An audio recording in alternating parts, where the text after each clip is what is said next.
समझना एक बार ना। देखो आर्किमिडीज ने पहली बार बताया था किसके बारे में, ये लॉ ऑफ फ्लोटेशन का ये कॉन्सेप्ट है, ध्यान से सुनना।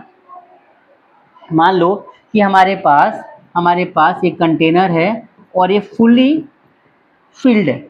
ये कंटेनर क्या है, फुली फिल्ड है।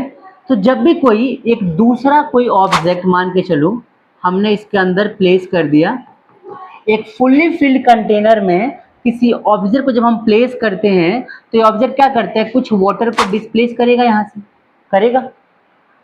पूरी बात समझना। जो हमारा एक ऑब्जेक्ट है, मान लो ये कोई ऑब्जेक्ट है, ठीक है।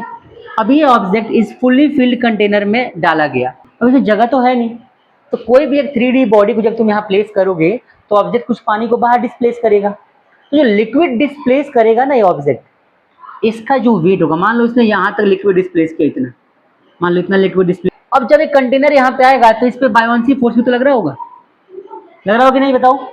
कोई भी ऑब्जेक्ट पानी में जाता है, लिक्विड में जाता है, उस पर कौन सा फोर्स लगता है, बायोन्सी फोर्स लगता है।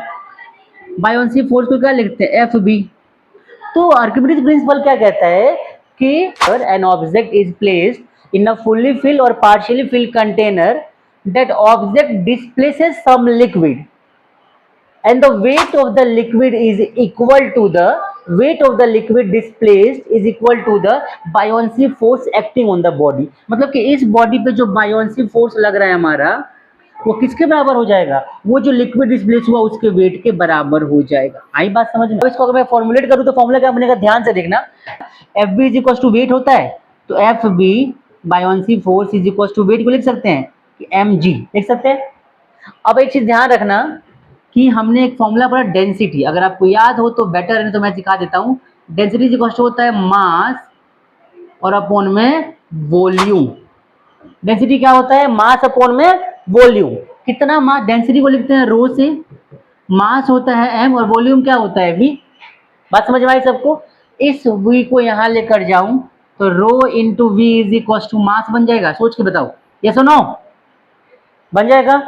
तो हमारे पास यहाँ पे जो mg आता है, उस mg में अगर मैं यहाँ पे m की वैल्यू पुट करूं तो रो इंटू वी इंटू में जी, ये होता है बायोन्सी फोर्स का फॉर्मूला।